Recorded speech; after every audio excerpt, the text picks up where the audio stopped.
This episode is brought to you by Bottom Slap, which is the pants I'm wearing throughout the video. It's presentable, it's versatile, it really suits my active behavior. If you're interested to try a pair, I'll just put the link down below.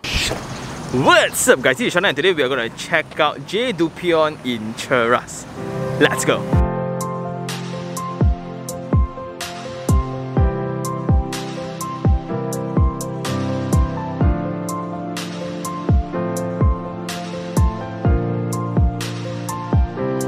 Since Cheras is so big, the exact location for this is the intersection of Jalan Cheras with Jalan Lok Yew. Where there's a roundabout, this is adjacent to it, right opposite Taman Pertama's MRT station. And on the way, we saw clusters of education facilities like local secondary school, primary school, teachers training institution, rehab hospital, university hospital. So this is the project, a mixed development leasehold project, where it's divided into two towers and there's the elevated car park, and there will be several commercial units here. Some of them are still empty until today. Then right opposite, is all these landed houses.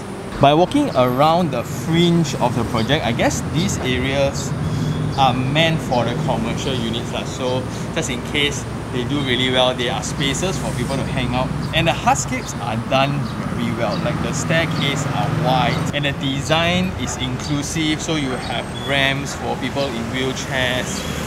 That's very, very cool. And because that road is directly connected to the main road, that's why this is going to be a bottleneck, and the cars will always line up in front, right in front of the entrance of the condo. So you can see it's like pretty tight to turn in.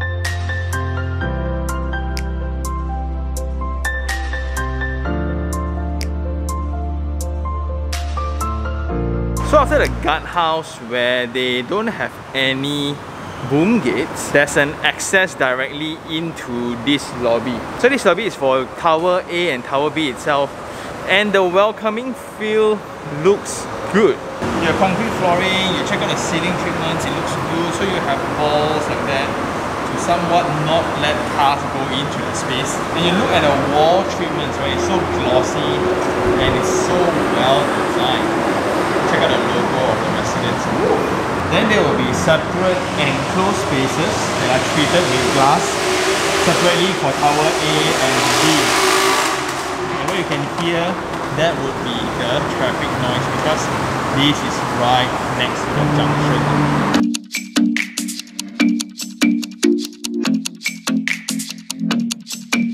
So coming in, there will be a checkpoint there, and when you walk in, you look at the stone finishes, glossy finish, giving it a very high atas look. And this will be the lift lobby. So there will be 1, 2, 3, 4 passengers lift, along with the architectural treatments of the mullions for this entrance. Atas, check out the very glossy aluminium finish as well.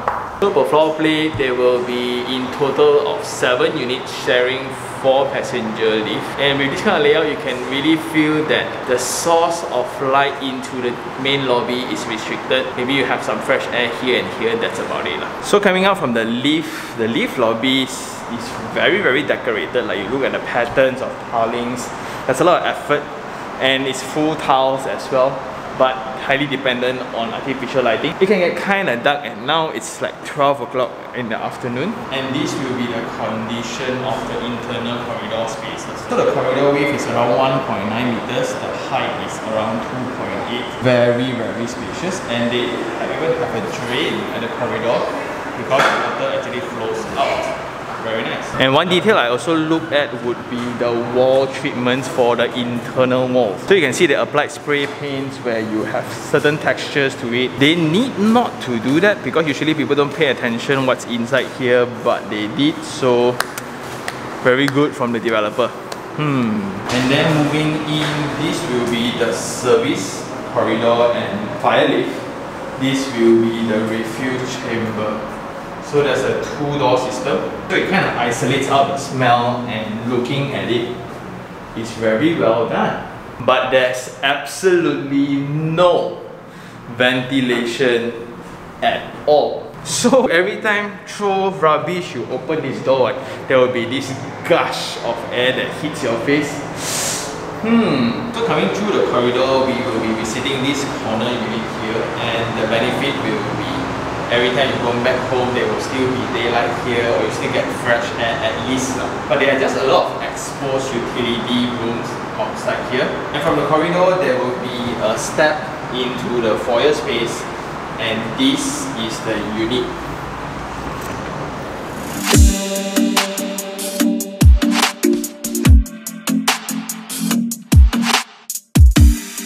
So the unit that we're going to check out today will be type C 814 square feet, right? And you can see that very odd looking angled layout again. I don't know why we keep visiting units like this lately. Anyway, after you come into the entrance, there will be a kitchen on this side connected to your yard. Then you have a dining space on this side connecting to your living and your balcony. Then there will be a small corridor here that connects the shared bathroom with bedroom 1. So this will be the principal bedroom connected to the toilet. And for units like this, right, most of the time the biggest issue would be storage space. Where would I actually store my vacuum cleaners and things like that? Okay, coming into the unit, this is 870mm clearance, and we kind of installed this. This is not original. So for investment unit, we kind of encourage the owners to put in digital locks, as that eases up a lot of maintenance work as well as renting processes. And this is a unit that is currently undergoing maintenance work because the previous tenancy just ended, so they need to upkeep a little bit for the next batch of tenants. And for this leasehold unit, if you scroll around Property Guru, it's around 600,000 selling price, and the asking rent is around 2,000 to 2,002. And what you can hear right now will be the traffic noise from the main road. So this is pretty close. And right next to the entrance, you will have your kitchen, or you want to call it pantry, it's fine. There'll be a hood and a hob of 2 burners. Then you have 1.5 meters in tilings, also serve as a backsplash. Then you will have this basin here. I think this comes with the developer unit. But the problem with such kitchen design, right, most of the time you will not know where to put your fridge. Ending up, you will have fridge in such odd corners where it takes up some of the window space. Then if you put too much to the side, then you affect the dining experience. Yeah, so the ceiling height is 3 meters, and there will be a drop in the kitchen. What I like is the 2 window panels at the side, so it still allows daylight from the yard space. And this will be the location for your washing machine. As we mentioned just now, they use a lot of spray paint for all external surfaces, which is cool. And just in case if the kitchen is too small, this can actually be converted somewhat, where you can modify the window to a certain extent. But I really appreciate the fact that in such a small unit, there's still a yard space, because most of the time, workspace and storage space are often neglected. Well, also the location for your fridge lah. And across the balcony, that will be the next block, and that will be the facilities that they can check out later. So this is really adjacent to the main roundabout, therefore the traffic noise.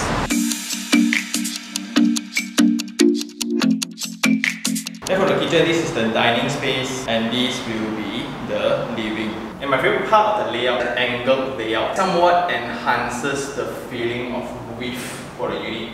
This is a 3.7 meters width, and with that angle, it looks way bigger. Plus, with all the open glazing, it's so bright, and again, it enhances the space. The disadvantage of an angle layout, it's kind of weird to put your furniture sometimes. But what I appreciate will be the amount of glazing for this space. You have even this corner window. And checking out the balcony, this is a rather squarish balcony, where the depth is 1.3 and the width from wall to wall is around 1.9.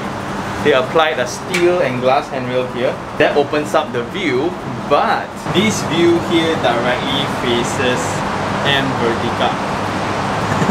You can see the monstrous structure right opposite, and below that will be the social housing. And from afar you can see TRX, you can see KLCB and inside.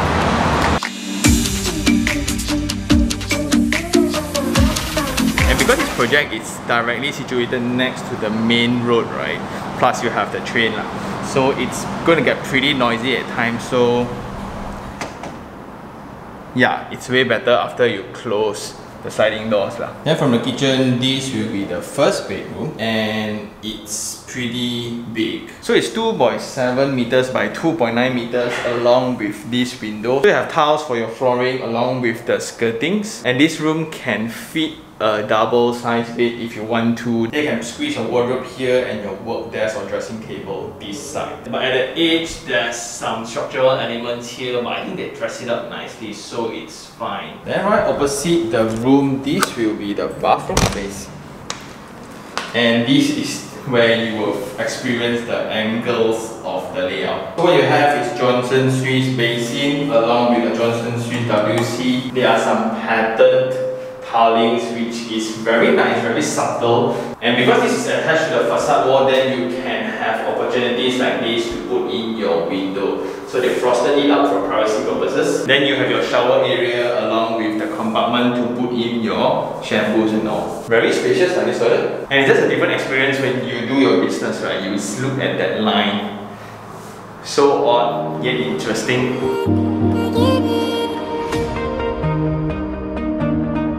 Next to the bathroom, this will be the principal bedroom, and here you can really feel the lines, and the tiles are actually laid diagonally, if you can see.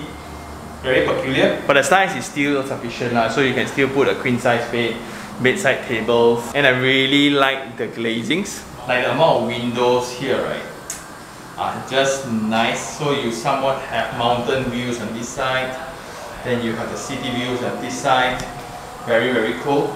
But I think before that building was up, you really get to see the KL skyline. Here you get to really feel the ambulance noise all the time. Because of the lines like this, you get to see very odd layout, and we spoke about this before. Standard furnitures, no matter how, are still linear, therefore you will need to live with these kind of odd spaces. Principal bathroom, Johnson Swiss WC and basin, rather spacious, and I like that really subtle pattern that they applied into it. Also, layouts like this can get kind of weird, especially when you have a door.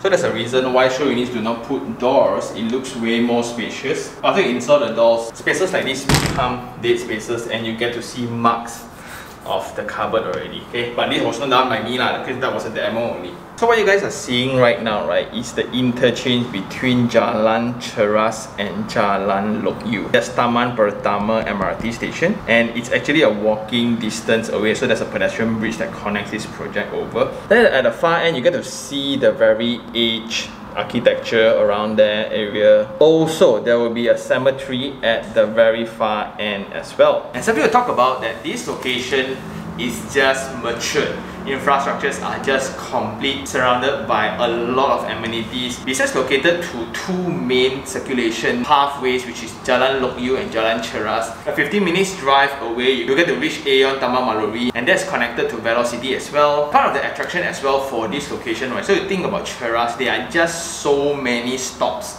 of MRT in Cheras itself, and all are leveraging on the same thing, which is the proximity to the upcoming TRX. In terms of driving, in terms of train, it's really very close. And because of those elements, you will get to see very distinctive design phenomenon around here, where you have ultra modern design that is super high dense, and next to it will be like old commercial areas or old landed properties.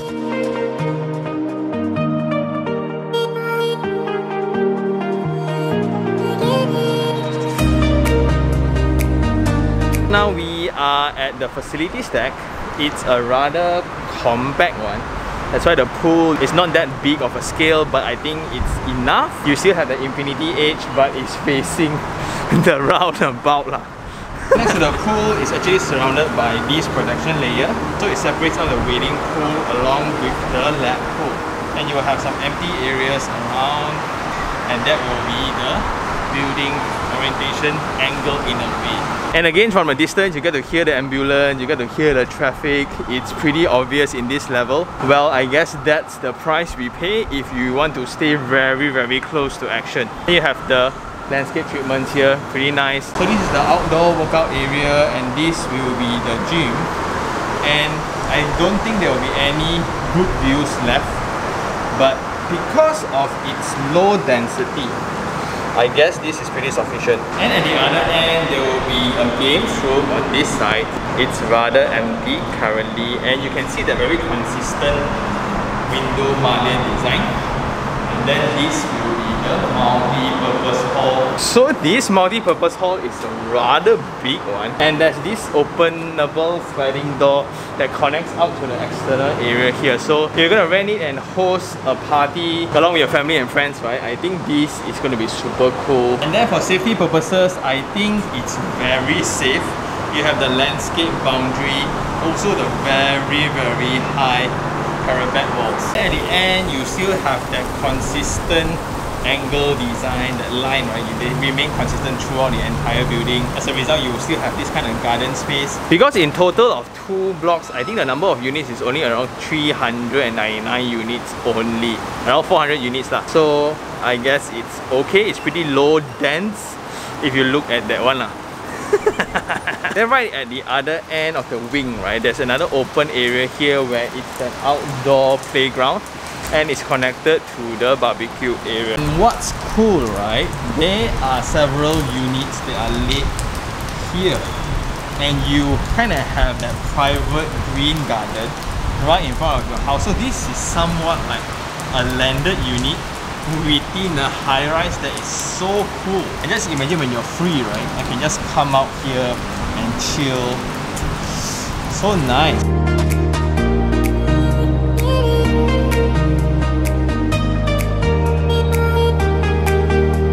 Then next to the barbecue pit, you have this room, which I think it's a study room or a meeting room or whatever you want to call it, right?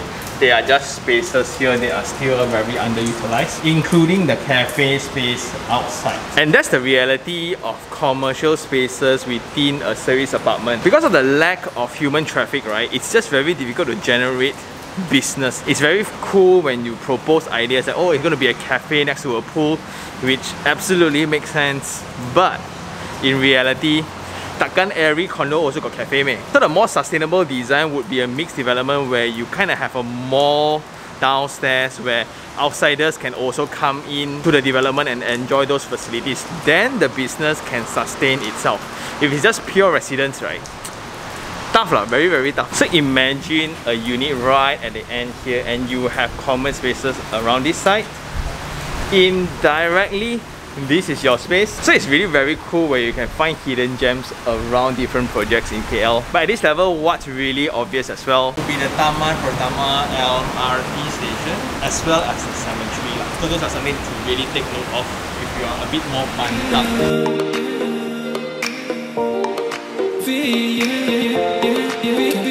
So now we are at the sky deck, or we call it a sky bridge, which is connecting 2 different towers. It's a very fun marketing design or gimmick used during launch, but actual purpose of it, I think, is purely to shout out your structural strength and for entertainment purposes. So it's a very cool feature when you bring your friends. Then here you get to really stand on air. But what we want to look at will be that this side is all the high density projects, but on this side it's all the low density ones. And you look into the government quarters and the cluster of schools. So this view doesn't really look like Cheras at all.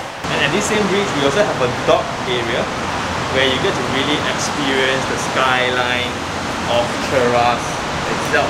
And to maximize that view, right, I like that they use full glazing for the handrails. And just something to point out also, when you buy back then, this structure wasn't around and you really thought that you can see PRX, KLCC and etc. right? Then suddenly right in your face. If the KLCC view is really important for you, right, that's something to really take note. But if you want certainty, always choose the one that's facing the facilities. That will be much safer lah. But for Airbnb purposes, always units facing KLCC, we get to fetch higher rent. And now we are in the visitor car park. You have concrete floorings and you have conventional beam and column design. The height is pretty nice, but all highly dependent on artificial lighting. You can see all the lights are switched on right now.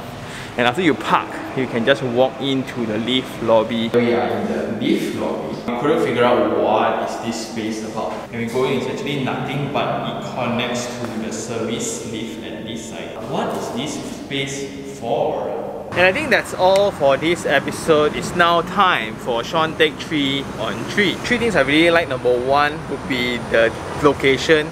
And this is more of an investment point of view where it's really connected not only by road, by the MRT, because there's a connecting walkway directly to Taman Pertama MRT station. Then by car you are connected to Jalan Cheras and Jalan Lok Yew, and both of them directly connects you to KL City also. By MRT you are connected to Eagle Cheras Mall, Leisure Mall, and it's several stops away from TRX, and that is one of the main selling point, because many may think that if you work in the CBD, right, it's cheaper to actually take a few stations out and live in a place like this. That's also because this address itself is already super mature. Technically, you have everything from medical center, from mall, from commercial shop offices, from primary school, secondary school, government hospitals, and etc. And because of the completeness of the amenities, the population here are just intense, and that's great for investment. Point number 2, I really appreciate the architectural attempts. When you look from the exterior, right,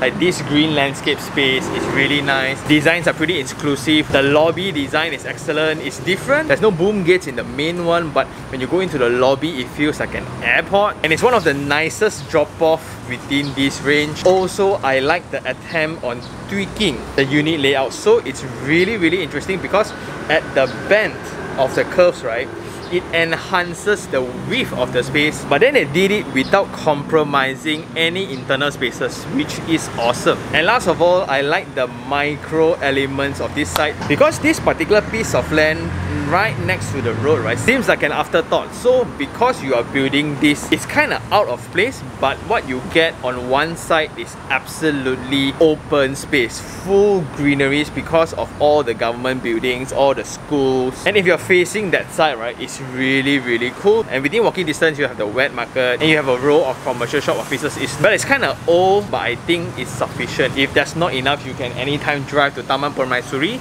or you can drive over to Cheras town itself, not very far only. Therefore, this site is really at that fringe, right? Really, when you look at the city, several stations away, and you have the Cheras town, and this is at the fringe where serenity and convenience right in between. However, there's also one of the 3 things that I don't like, which is the micro elements. Like, town planning wise, it's really awkward.